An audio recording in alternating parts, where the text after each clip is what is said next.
Hi everybody. Today we're going to actually talk about morality and the good life. What is moral philosophy? Basically, it's the search for the best way to live and the right principles for our actions. You see, morality is a set of principles or rules that will guide us in our actions. Moral rules tell us what to do. For example, tell the truth, treat others as you would like to be treated.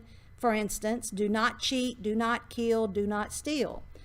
The Ten Commandments from the Old Testament and the injunction to love one another from the New Testament form the core of the morality of our Western philosophy and Western tradition.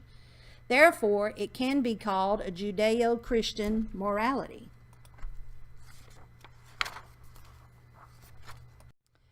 Moral rules normally take the form of some kind of commandments or orders, often with words that you ought to do something or you ought not, like thou shalt and thou shalt not.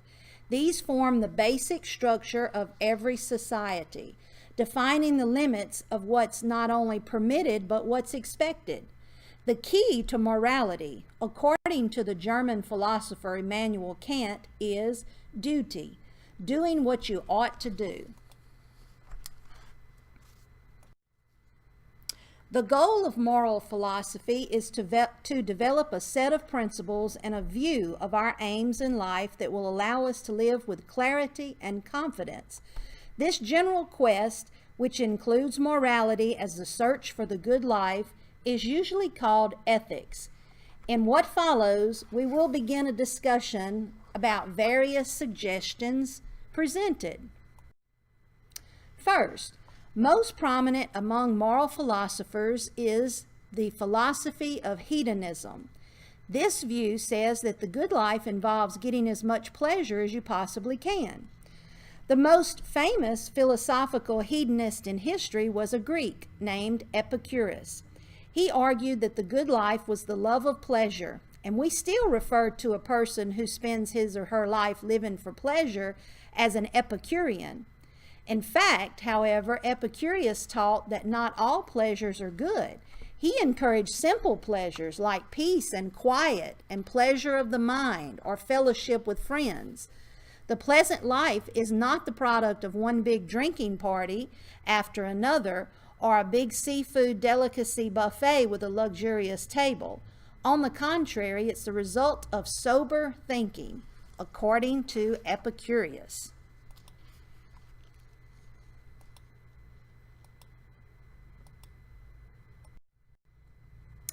Asceticism is the proper word for a life of simplicity and self-denial.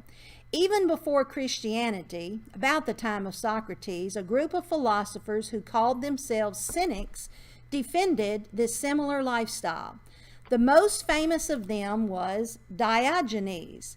He lived in a giant bathtub and owned nothing but a single lantern, which he had said to search the faces of everyone, looking for even one honest man.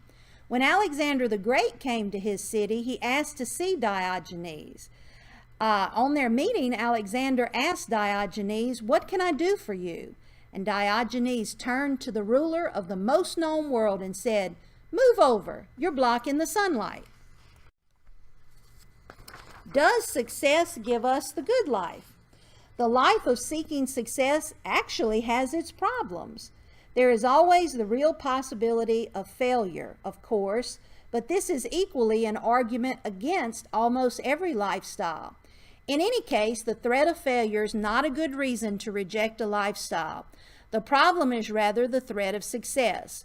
We all know stories of successful people in their mid-40s and 50s committing suicide, just when it would seem they've achieved everything. Why? Because once they've earned their success, it proved not to be what they wanted after all. If a certain concept of the good life fails us, that doesn't mean there is no good life, much less that life isn't really worth living.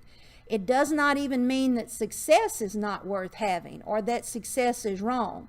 It only means that success by itself does not seem to give one the good life.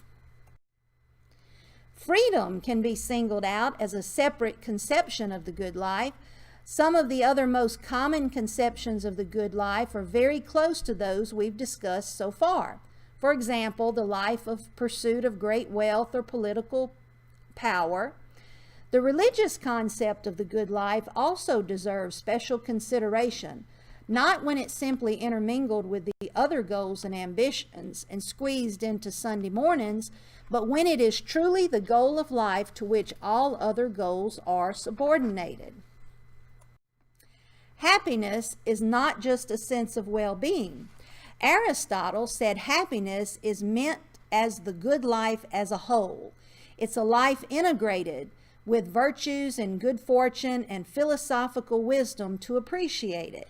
Happiness is nothing less than an entirely good life with all in balance. Indeed, Aristotle tells us it makes no sense at all to say that a person is happy for a few hours or days or months or years. A person can be called happy only on the basis of his entire lifetime. But for Aristotle, happiness required a lifetime of this good living. Part of this might be attributed to the difference in language. Aristotle coined the word eudaimonia, which more accurately means doing well or well-doing. Egoism. This is the thesis that everyone always acts for his or her own advantage.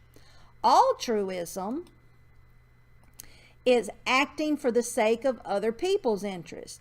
The most familiar and most difficult question about psychological egoism is it true that people only act for their self-interest? There's this famous story about Abraham Lincoln that gives a good illustration.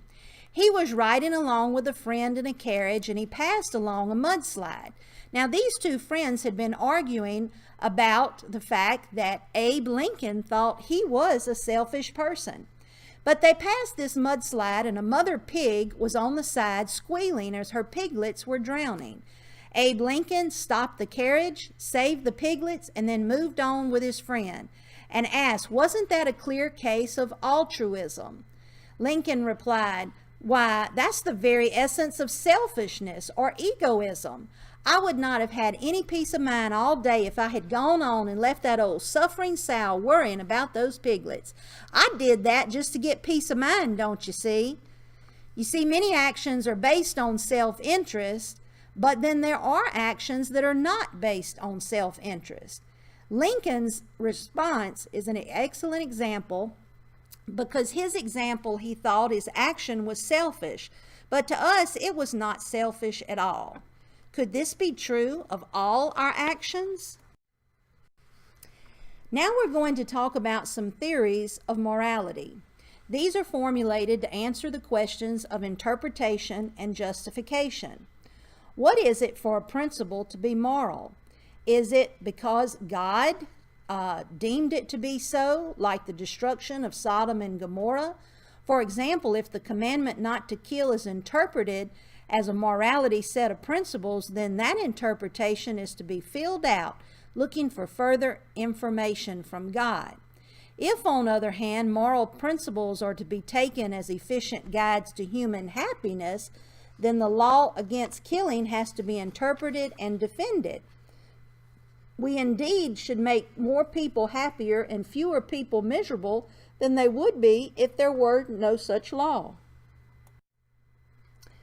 Immanuel Kant says, "Two things awe me most, the starry sky above me and the moral law within me."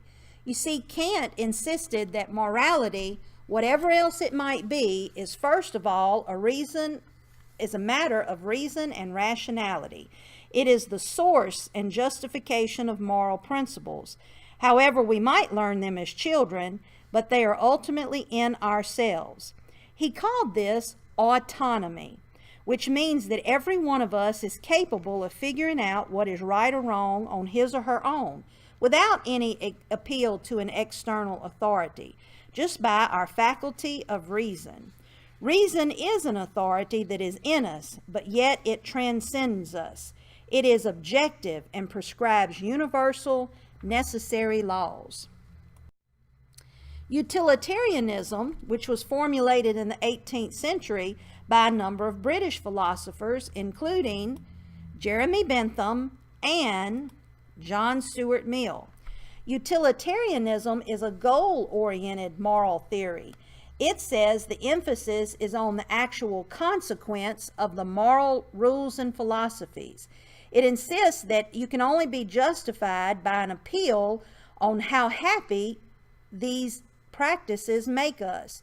The goal of morality, according to Mill and Bentham and almost all other utilitarians, is to make people happy and to give them pleasure and spare them pain.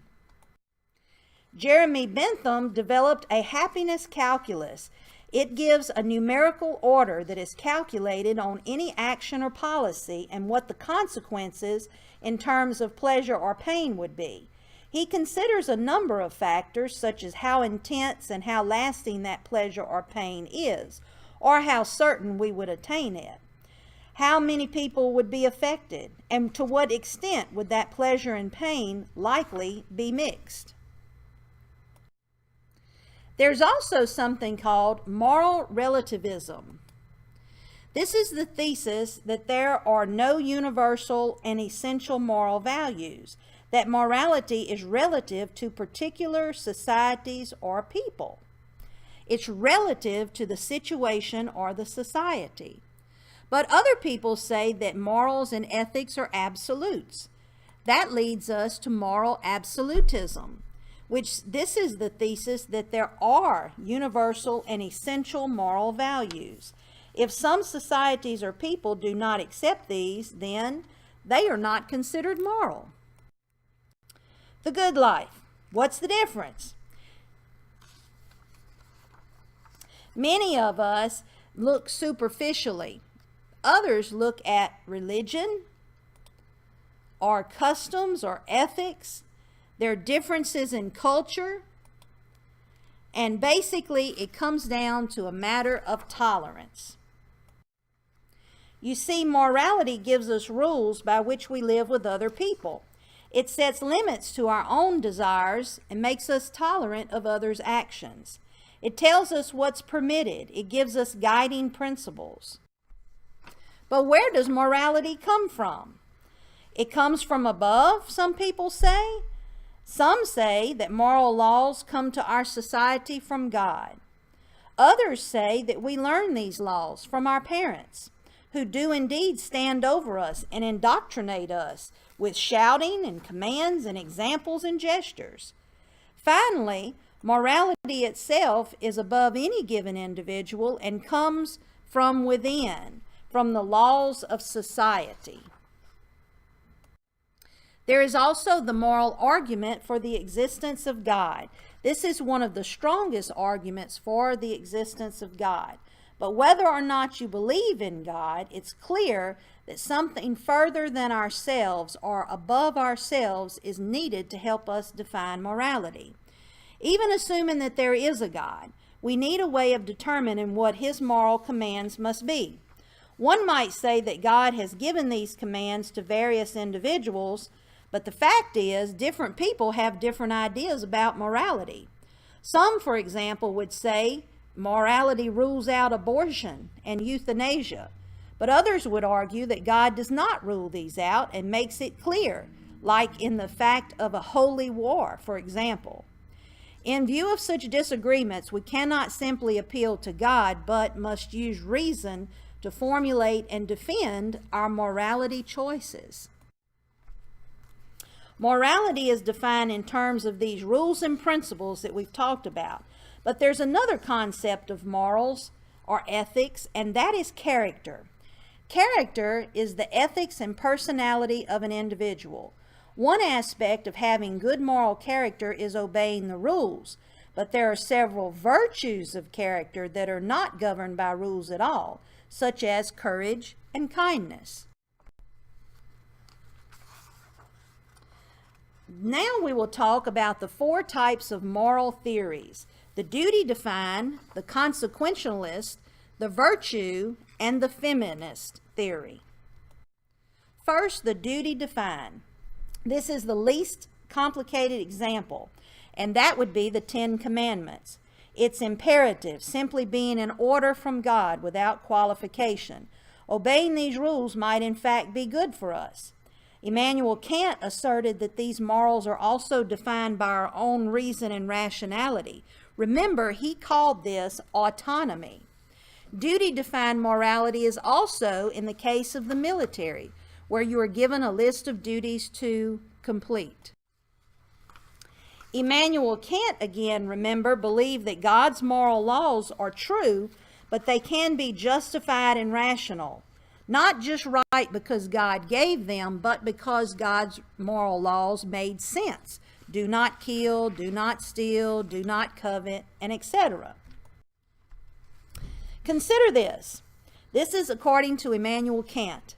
If I wanted to borrow $15 immediately, and I know I cannot possibly pay it back, should I lie to you and tell you that I'll pay you back when I know very well I won't? Would that be rational? Well, Kant said it would not be the case, and we should think generally of other people in similar circumstances. Ask yourself, what if everyone were to borrow money under false pretenses and lie about paying it back? Kant's answer is clear. If everyone were to lie about paying back money, it would be a very short time until no one would believe anyone who promised to pay back money. If someone asks you, can you lend me $5? I'll pay you back tomorrow, you would just laugh at them and think it's a joke. This is the action in question is immoral, and to Kant, it should not be taken.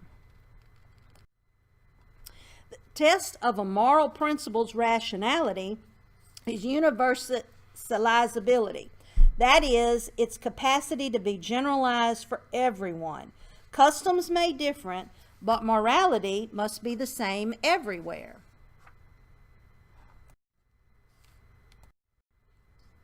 Have you ever heard this quote? What good is good? The road to hell is paved with good intentions.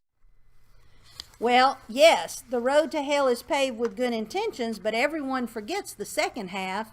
The road to heaven is paved with good actions.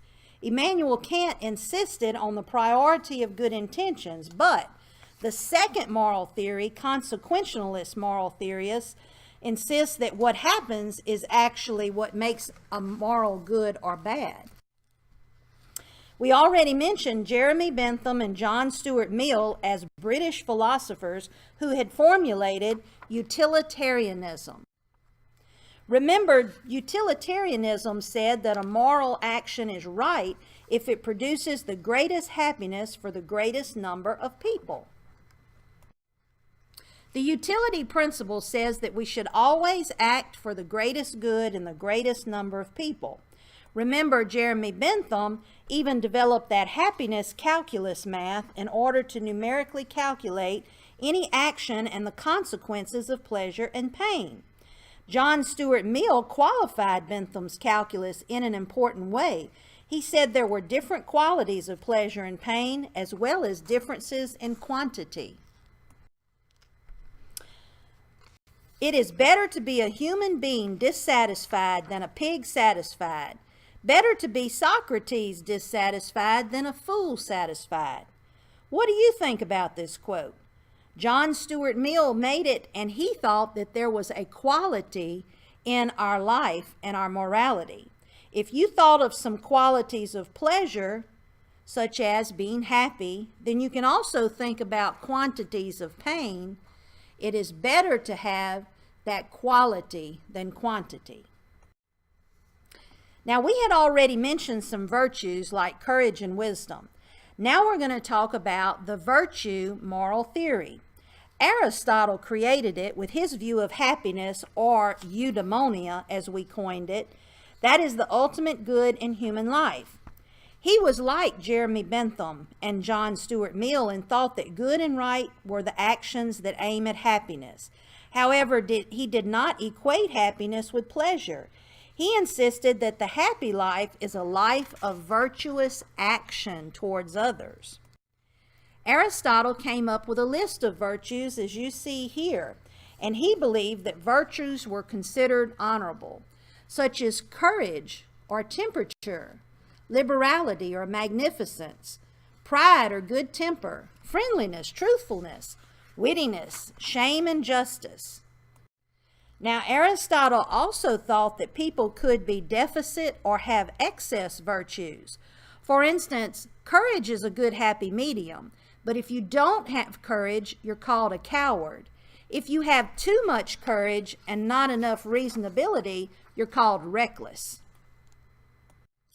Aristotle was clearly concerned with consequences, but he also believed in one's duty, making him a little bit of a duty-defined theory as well. Here he defends the best life as one that is centered in the further virtue of wisdom. The ultimate value of life depends upon awareness and the power of contemplation rather than upon mere survival. And lastly, we'll look at feminist ethics. Did you know that Aristotle's ethics were only meant for free male citizens of Athens, Greece? He was not concerned to tell the slave population who to be virtuous or the good life for women. Much of Western tradition followed, believing that men were better able to make moral decisions than women. However, over the last 200 years, this view has been challenged by feminists. Lawrence Kohlberg developed this list of moral reasoning and how we grow from children to adults with his theory of moral development. He actually thought, though, that women would virtually be stuck at stage 4 and very seldom would mature to stages 5 or 6. Lawrence Kohlberg believed only men could possibly develop in their morality up until stage 6. Carol Gilligan, who is a Harvard psychologist, was one of the pioneers in the early 80s, and she countered Kohlberg's view. She stated that rather than thinking in terms of abstract, women tend to think of ethics in terms as a personal moral responsibility.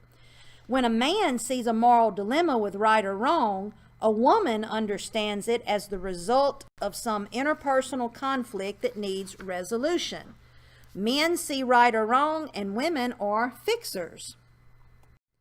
Carol Gilligan also developed and derived a theory of moral development in 3 stages, which applied to everyone, male and female. Nell Noddings and Sarah Rudick were other philosophers who argued for the ethics of care. They said that it is more typical of a woman's moral reasoning than a man's. This may be true due to the nurturing nature of women and how they care. So, is morality relative or is it absolute? We already talked about moral relativism and moral absolutism, but you can see that ethics and morality seem to mean different things to different people. Looking around the world, one quickly discovers that people believe in different moral and ethical systems. Given these facts, tolerance is still the central value of our multiracial, multi-ethnic, polydimensional society. Ours is a pluralistic society, a melting pot, or a mixed salad, if you would. Here are some ethical questions to ponder. Is there anything that you would find worth dying for? And if so, what? Is it true that the bottom line of business should be for profit only? Why should one be moral? And last but not least, if you were forced to choose, would you choose success or happiness? This concludes our discussion on morality and ethics.